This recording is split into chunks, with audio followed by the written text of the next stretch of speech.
Without ever raising her voice, Queen Mary of Denmark managed to shake the British monarchy to its core. A single, meticulously phrased confidential message traveled from Copenhagen straight to London, landing like an institutional earthquake within the royal court. A heavy, suffocating silence gripped the room the moment King Charles learned what Mary had uncovered regarding Camilla's private conduct during a closed-door diplomatic function, forcing even the most devoted staffers to look away. Before we unpack the profound implications this holds for the monarchy, remember to subscribe so you never miss an update. It was within the walls of Clarence House, the historic London property long serving as the centre of the monarch's private affairs, that Charles reviewed the written report, its gravity visibly washing over him before a single word could be uttered. This residence was meant to contain sensitive complications before they could spill over into the broader institution. Yet, this particular issue could not be treated as a common grievance. Delivered through a highly secure royal channel, this verified narrative came directly from Queen Mary following a sealed diplomatic reception, a highly private interaction between sovereign households where etiquette, mutual honor, and protocol carry immense diplomatic weight. Mary's official communication stated that Camilla had openly dismissed Danish court etiquette, spoken sharply to a high-ranking courtier, and caused severe embarrassment to the British representatives behind closed doors at Amalienborg, the historic palace where visiting royals are hosted with rigorous ceremonial precision. As the king turned the pages deliberately, Camilla sat nearby, her usual poise beginning to fracture. She had anticipated some friction, perhaps a quiet word from an advisor or a gentle reprimand from Charles himself. What the Queen Consort never saw coming was a formal protest initiated by Mary, a reigning sovereign whose words carried the absolute weight of a foreign crown. The most damaging detail was as straightforward as it was ungenerous. Camilla had made a biting comment regarding ancient court traditions right in front of the Danish household staff, who heard every single word. Rather than attributing it to a simple misunderstanding, Mary defined the action as pure disrespect. The room felt completely cut off from the outside world as a senior British staff member quietly pulled the door shut. Charles directed his gaze toward Camilla, but she offered no counter-argument. The king recognized the true danger of the situation. If a European court believed the British Queen Consort could privately disparage their heritage while remaining publicly protected, his own sovereignty was no longer just facing external critics. It was being challenged by the very person sharing his life. Camilla cast her eyes downward, losing her long-held confidence for a brief, unprecedented moment. Before Charles could even weigh whether to shield his spouse or defend the institution, those closest to the unfolding drama realized exactly what was hanging in the balance. For prominent figures now stood at the center of this brewing storm, linked by obligation yet pulled apart by basic survival instincts. There was Queen Mary, serene and unwavering; Camilla, deeply stung and defensive; Charles, rendered speechless by the shock; and William, observing the escalating fallout with the cold calculation of a future monarch. This had transcended a mere private disagreement between two royal families. It had evolved into a definitive test of integrity, discernment, and the crown's capacity to police its own ranks. The leverage Mary held was something no palace press official could dilute, given that she wasn't acting as an outside commentator or a casual observer.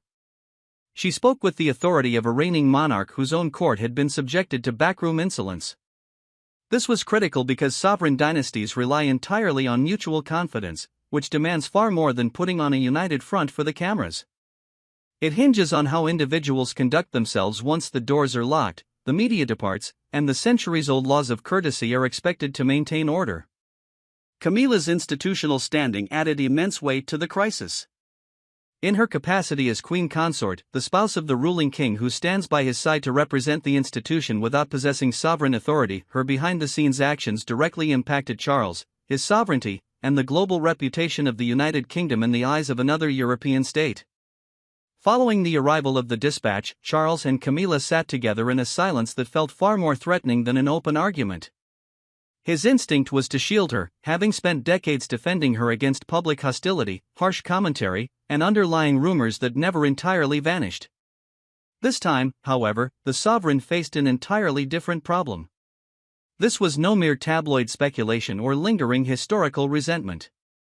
This was a first-hand account from Mary, routed through a protected royal channel, a highly confidential line of communication utilized when one royal household needs to transmit vital intelligence to another without the interference of standard staff.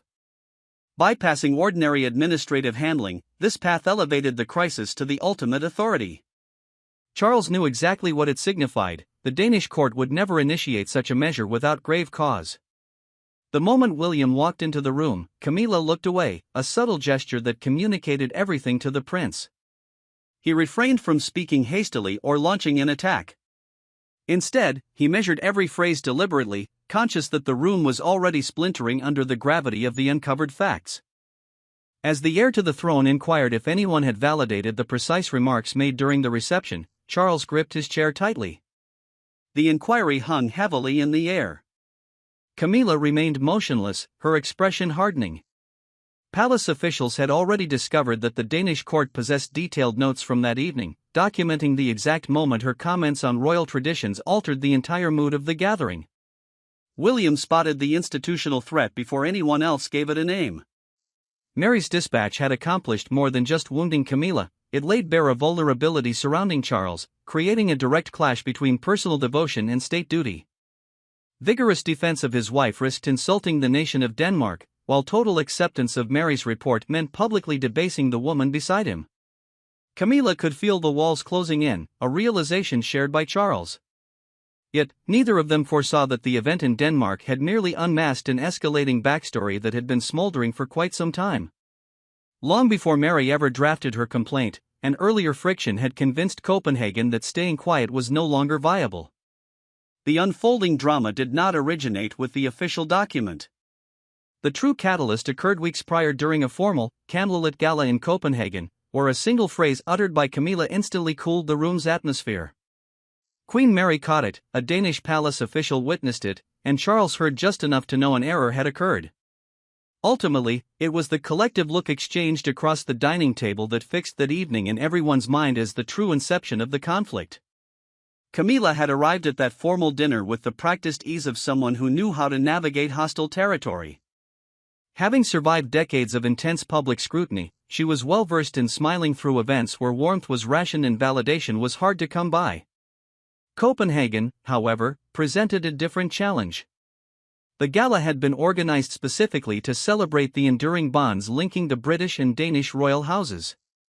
Within royal terminology, continuity represents far more than superficial harmony. It signifies the meticulous preservation of a shared past, mutual obligations, and the delicate respect that sustains historic crowns alongside one another, even amid internal friction. Consequently, every single syllable possessed immense weight, and a solitary thoughtless comment could echo far louder than any official address. Mary grasped the gravity of the moment instantly. Though her face stiffened slightly as she set her wineglass down with deliberate slowness, the Danish queen maintained her outward composure. The movement was minor, yet it served as an unmistakable warning. A nearby courtier caught the remark, and Charles sensed the immediate shift in the room's energy before anyone could openly address it. Attempting to salvage the situation, the king sought to steer the dialogue toward family updates, travel experiences, and the historical affection between the two courts. He desperately needed the moment to slide by unnoticed. Camilla, however, leaned back with the complete self-assurance of someone convinced that no one present would ever openly call her out. The ensuing quiet became the initial documentation of the offense. While the gala was not open to the public, the secluded spaces within sovereign properties often carry greater significance than public arenas, offering a glimpse into what formal protocols mask. A Danish courtier subsequently logged the interaction within a confidential household note, an internal archive designed to document delicate moments without exposing them to public scandal. That specific record captured the exact phrasing, the heavy pause that followed, and the visible shift in Mary's demeanor when hospitality turned into an insult. The sovereign chose not to deliver a sharp retort that evening, though she later confided in a close aide that backroom insolence remains insolence regardless of the setting. At the time, Charles remained unaware of how far the ripples of that moment would expand. Camilla assumed the matter would not track her back to London, but Mary recognized that maintaining silence would only serve to shield the wrong individual. That formal dinner provided the initial spark, but the impending confrontation would leave Charles with no choice but to address Camilla directly. When the official Danish account finally landed at Clarence House, the old dinner remark resurfaced like a piece of evidence quietly laid out for inspection. The ensuing showdown unraveled far from the public eye. It took place behind closed doors, entirely devoid of cameras, intervening courtiers, or any simple means of escape for those present. Charles took his position near the fireplace, while Camilla sat completely rigid with interlocking fingers, and William held his ground near the exit as the Danish report was read aloud. The atmosphere grew increasingly constrictive with every sentence, until an explanation became absolutely mandatory. Charles had convened this private audience because Mary's formal disclosure had crossed an institutional boundary that no court could comfortably overlook. In royal terms, a formal disclosure represents something far more severe than a routine grievance. It constitutes an official communication dispatched from one sovereign house to another, carrying the explicit expectation that the receiving monarch will address it as state business. This distinction was critical. The king was no longer managing a case of hurt feelings or an uncomfortable memory from a dinner party. He was dealing directly with the honor of a fellow sovereign, the official archives of a foreign court, and the international standing of the United Kingdom, all converging in the room with his wife. William's presence had been requested because the fallout extended far beyond Charles. The damage reached toward the future stability of the throne, the subsequent reign, and the collective confidence that the royal institution maintained the capacity to discipline itself. The moment private conduct transformed into an institutional hazard, Camilla spoke up, her defensive tone betraying an underlying anxiety. She maintained that her remarks had been completely misconstrued, amplified by rigid protocol, and rendered far more severe than she ever intended. The queen consort directed her gaze toward Charles, searching for his intervention, yet the monarch remained silent. The king put forward a single, quiet inquiry: what reason would Mary have to jeopardize international relations over an insignificance? That solitary question shifted the entire dynamic. Camilla's expression hardened as resentment temporarily overrode her discretion. She conceded that she found the Danish court etiquette needlessly restrictive, overly formal, and anchored in a bygone era. Her explanation lacked the tone of a retraction. Instead, it operated as a confirmation of the offense. Without any theatricality, William stepped forward with the calm demeanor of a man who recognized that the situation had reached a turning point. The prince set a solitary sheet of paper onto the table, the confidential Danish household note from the gala, and Camilla's composure altered the instant her eyes met the document. A household note serves as an internal log kept by court staffers to record sensitive interactions when privacy is preferred over public knowledge.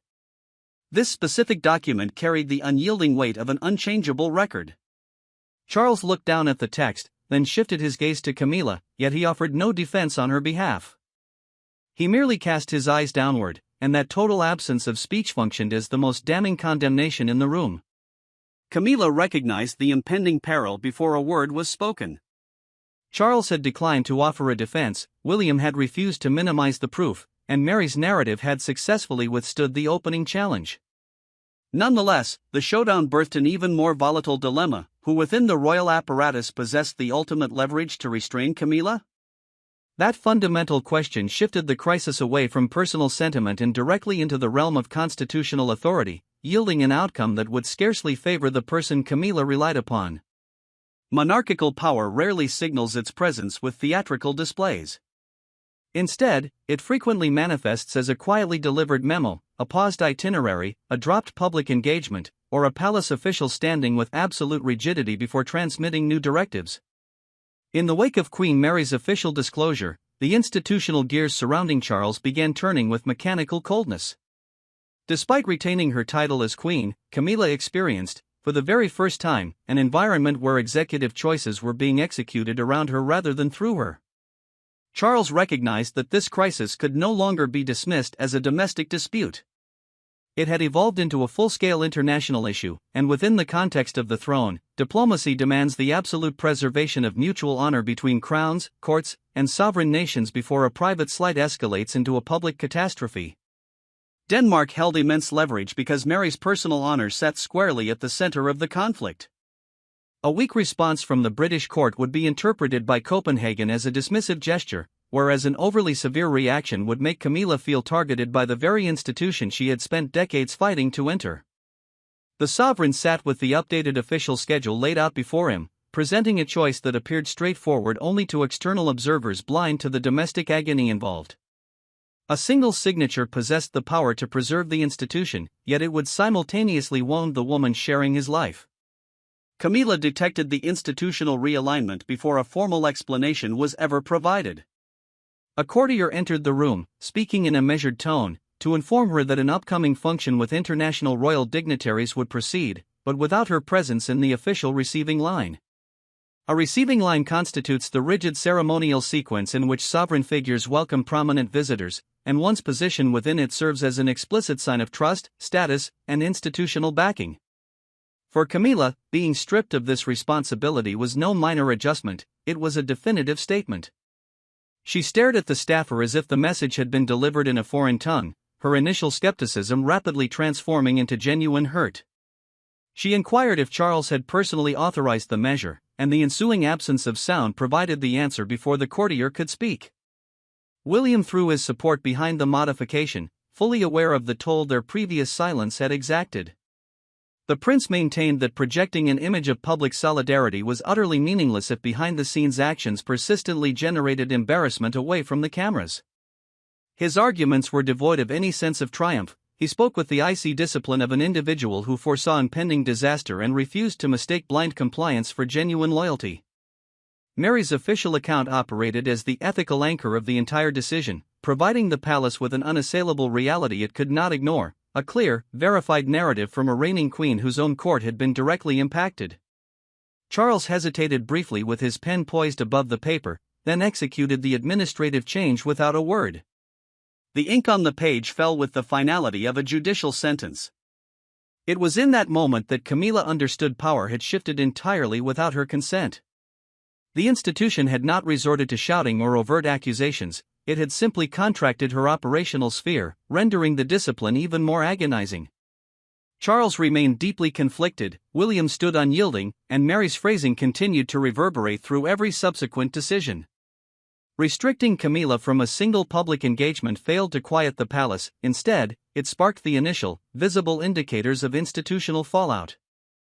Following that initial administrative correction, Camilla quickly discovered that behind-the-scenes repercussions could inflict far greater pain than any external media hostility. The primary consequence did not manifest as a sweeping public declaration, it materialized as an unoccupied seat. During a restricted diplomatic strategy session, Camilla's designated place remained completely vacant while Charles made his entrance entirely alone, his face visibly strained and devoid of expression. That empty space communicated far more than any official palace statement ever could.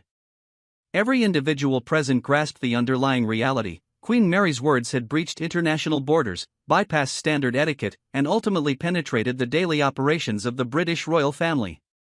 Camilla had been quietly excluded from a confidential briefing tied to an upcoming European state function, and the absolute discretion surrounding the move made the rejection feel profoundly cutting.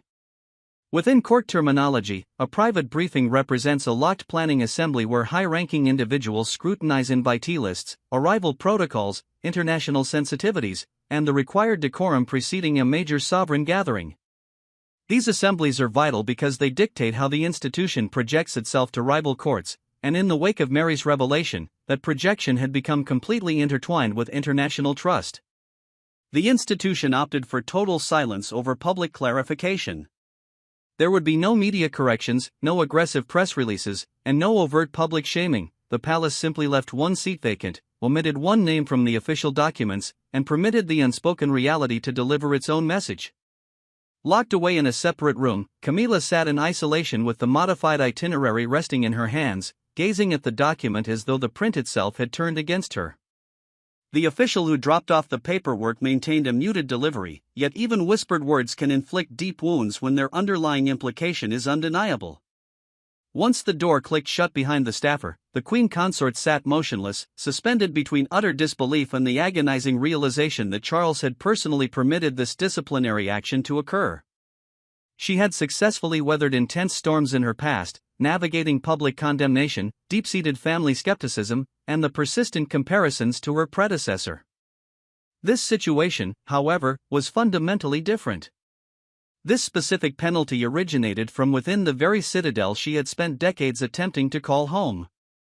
Charles managed to navigate the strategy session without her presence, answering inquiries with visible hesitation, occasionally pausing before settling on basic choices. One observant courtier noted the king anchoring his hand against the table's edge, as if seeking physical stability in the room. He deliberately kept his gaze away from the unoccupied chair, though it remained glaringly obvious to everyone else present. William was subsequently notified that Mary had received official verification that the British court was treating her disclosure with the utmost gravity, an outcome the prince recognized as essential. It demonstrated to Denmark that the insult had not been minimized or ignored, proving that the institution still maintained the discipline to correct its own ranks. Simultaneously, it signaled to Camilla that institutional correction can mirror total banishment when it arrives wrapped in absolute silence. That unoccupied seat operated as the initial, visible fracture. Charles was consumed by internal remorse, Camilla faced deep humiliation, and William shouldered the sobering awareness that this situation represented only the opening chapter. Ultimately, the true fallout would not be dictated by scheduling adjustments alone, it would be determined during an intensely private dialogue completely devoid of staff notes or avenues of retreat. Once the palace machinery had spoken, two individuals still had to confront the raw human truth buried beneath the institutional crisis. There come specific junctures where a sovereign ceases to operate as a constitutional figurehead and becomes merely a human being confronted with an agonizing decision. That precise moment arrived when Charles requested that Camilla remain behind after the rest of the room had cleared out. There were no staffers present, no briefing documents to hide behind, and no carefully tailored terminology drafted by palace officials. It was just the two of them facing each other, with Mary's official disclosure resting between them like an indisputable verdict that neither could ignore. Charles had finally come to terms with the reality that this crisis could not be neutralized simply through altered schedules, executive signatures, or administrative directives.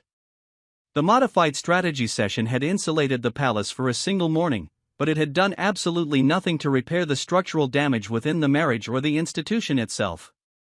A private royal disclosure, which denotes a high-level dispatch transmitted from one sovereign household to another for immediate executive resolution, had evolved into something far grander than a mere procedural matter. It had transformed into a mirror, forcing the monarch to see exactly where personal devotion met its limit and constitutional obligation took over. Camilla had anticipated that he would relent, expecting comforting words or perhaps even shared resentment on her behalf. Instead, he quietly put forward a devastating inquiry, asking why Mary felt personally compelled to take such drastic action. The question hung in the room with an icy precision from which neither could break free. Camilla's emotional defense dissolved gradually, rather than collapsing all at once. She voiced her frustration over being scrutinized for decades by foreign courts that maintained a polite facade while refusing to genuinely embrace her presence. She spoke of chilly receptions, hyperanalyzed interactions, and the relentless pressure of being monitored for the slightest misstep. The Queen Consort desperately wanted Charles to realize that the Copenhagen dinner party had not occurred in a vacuum. To her mind, every single interaction with rival houses carried historical baggage, underlying suspicion, and a stark reminder that she was still fighting for a standing that others had simply inherited by birthright. Charles, however, listened intently without offering a single interruption, and when he finally chose to speak, his voice resonated with deep sorrow rather than hostility. He quietly informed her that personal emotional burdens could never justify showing insolence toward a foreign sovereign house. Camilla felt completely still, realizing these words were not coming from an adversary, but from the solitary individual she believed would always stand between her and a hostile world. While the king did not invalidate her historical struggles, he absolutely refused to let those struggles operate as an excuse for poor conduct. Then came the definitive turning point of the encounter. Charles picked up Mary's written statement from the table and deliberately placed it inside his personal folder. Within the working life of the monarchy, a private folder is the secure archive where a ruler keeps highly sensitive documents deemed important enough to dictate future executive actions. That solitary movement communicated everything to Camilla. He was not treating Mary's report as an inconsequential grievance, but was accepting it as absolute, official reality. Charles did not raise his voice, and Camilla chose not to fight back. The ensuing silence between them erected a new psychological barrier that neither could cross without fundamentally altering who they were. He had consciously prioritized the honor of the institution over his natural urge to protect his wife, fully aware that this decision would inevitably reverberate far beyond that closed room. That confidential resolution quickly manifested in the public domain, igniting a media backlash far more severe than anyone within the palace walls had anticipated. By the following morning, a crisis that had unfolded entirely behind locked doors dominated the front pages, stripping the institution of its ability to control the narrative's emotional impact. Though the public remained blind to the closed-door confrontations, the unoccupied seat, or Charles's visible shock, they were fully exposed to the media headlines.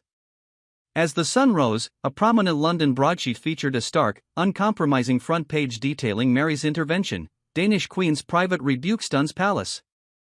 Outside the gates of Buckingham Palace, a modest crowd began assembling behind the security perimeters, conversing in hushed tones as news anchors framed the development not as mere gossip, but as a fundamental crisis of royal integrity.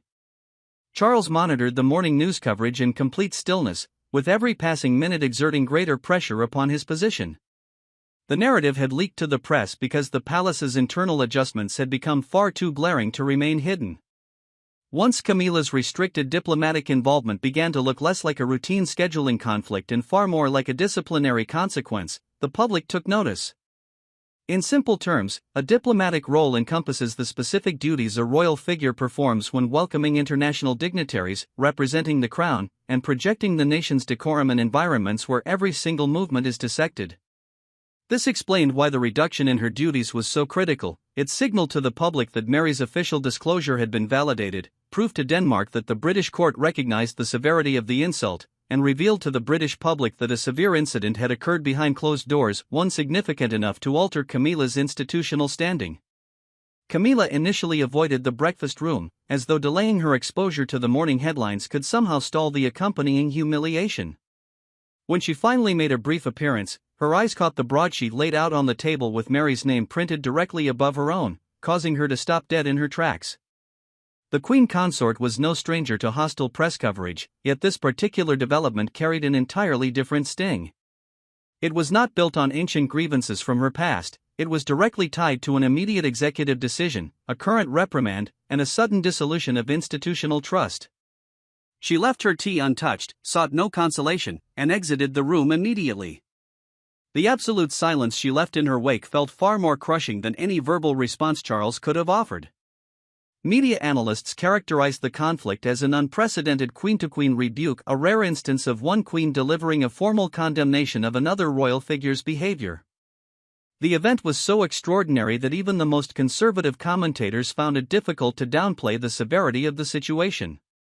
Near the security barriers outside Buckingham Palace, a woman in the crowd was overheard remarking, "Mary said what others were too afraid to say," a single observation that captured the public sentiment with absolute clarity. The onlookers were not reacting with loud outrage, they were simply watching intently, a behavior that rendered the moment far more volatile. Outrage can eventually burn itself out, but deep-seated judgment permanently hardens. Charles recognized that the palace's restrained public response had successfully preserved institutional dignity. However, the total absence of an official defense for Camilla spoke louder than any press release ever could. Mary's tranquil presentation of the truth had transformed into immense public scrutiny, William's calculating caution had evolved into public expectation, Camilla's behind-the-scenes conduct had become a national debate, and Charles was fully aware that the ultimate resolution of this scandal would not be authored by journalists, anchors, or crowds at the palace gates. It would be permanently sealed by the executive path he chose to pursue next. When the king finally took definitive action, the institution learned that silence can be broken without resorting to shouting, and that loyalty can only endure when truth is given absolute precedence. Ultimately, the crisis failed to dismantle the monarchy. Instead, it threw a spotlight on realities the institution could no longer afford to disregard. Queen Mary's official disclosure left Charles with no choice but to confront the stark boundaries separating personal devotion from sovereign obligation, the conflict between shielding a spouse and defending the crown. Camilla was not expelled from the family, but she was systematically disciplined. Charles was not malevolent, but he emerged fundamentally changed, and the absolute silence that had historically shielded their private life finally dissolved. Charles authorized the confidential directive with a profound internal heaviness that no formal legal terminology could mask. Within court protocol, a private directive constitutes an internal mandate issued directly by the sovereign that dictates how future administrative choices are executed without elevating the matter into a public announcement. This specific decree confirmed that all future international diplomatic functions involving Camilla would undergo a far more rigorous review process prior to receiving official clearance, particularly when international royal houses were involved. This measure was vital because the institution could simply not survive another private slight escalating into an international diplomatic crisis. Furthermore, it proved that the king had finally accepted a painful reality: personal affection alone could never safeguard the institution if basic judgment failed behind closed doors. Mary's documented narrative remained within inner palace circles as the definitive historical record, the specific piece of paper that compelled decisive action when maintaining silence had become far too hazardous. Camilla processed the final outcome with a quiet, lingering bitterness that carried the distinct sting of an individual who understood the parameters of her punishment without needing them articulated aloud. While the queen consort had not been cast aside entirely, her operational freedom had been significantly restricted. Her private conduct had triggered overt institutional consequences that she possessed no power to undo, and the wound ran exceptionally deep because Charles had personally allowed the disciplinary action to stand. The king felt the profound weight of that decision as well. He had acted not out of malice, but out of strict institutional discipline.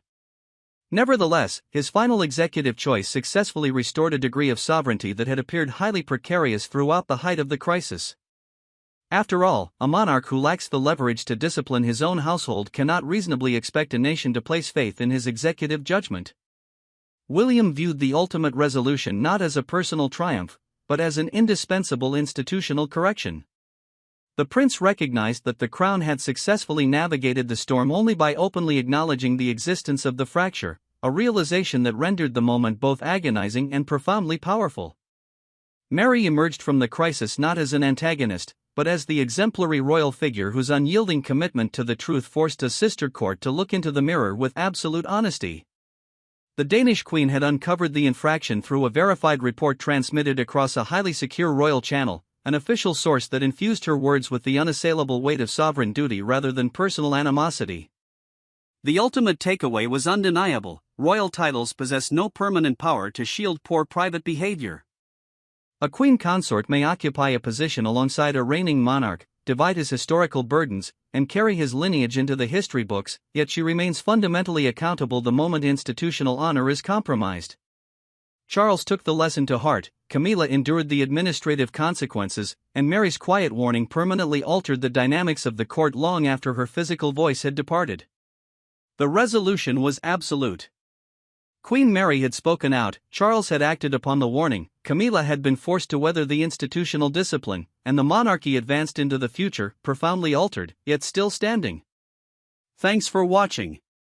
Please don't forget to like and subscribe, and we will see you in next.